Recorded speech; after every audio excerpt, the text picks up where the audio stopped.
As we're getting close to Lent and perhaps a time of more serious reflection, I thought this week I might throw in a couple of humorous bits and pieces that you might appreciate.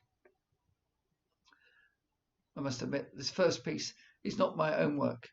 It's called The Sermon and written by Alan Bennett from the review Beyond the Fridge.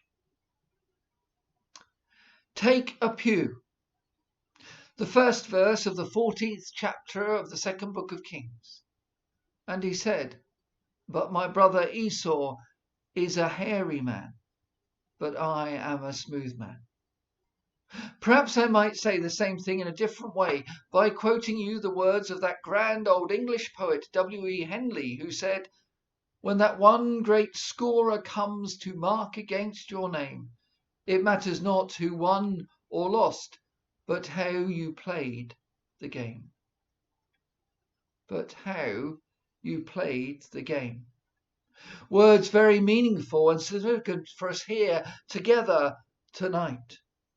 Words which we might do very much worse than to consider.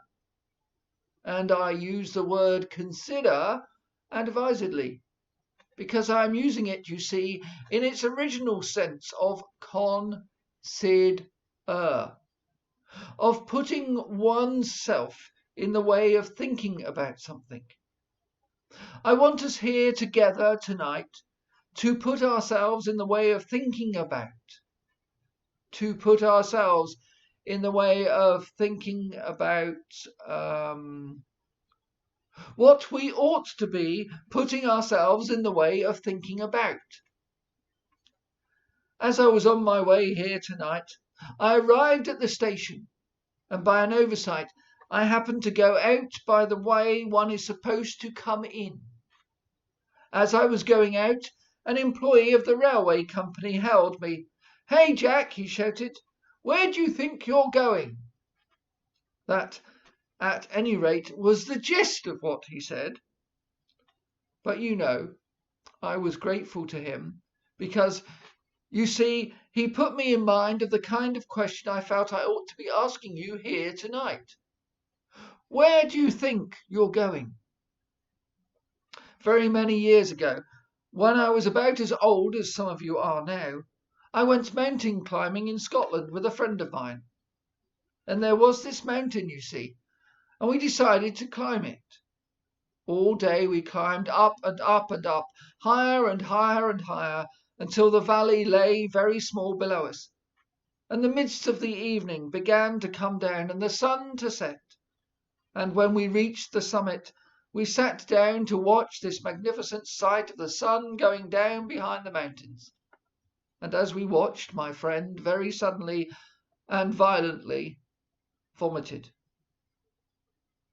Some of us think life's a bit like that, don't we? But it isn't. Life, you know, is rather like opening a tin of sardines. We all of us are looking for the key. And I wonder how many of you here tonight have wasted years of your lives looking behind the kitchen dressers of this life for that key. I know I have. Others think they've found the key, don't they? They roll back the lid of the sardine tin of life. They reveal the sardines, the riches of life therein, and they get them out, and they enjoy them. But you know, there's always a little bit in the corner you can't get out. I wonder, is there a little bit in the corner of your life? I know there is in mine. And so now I draw to a close.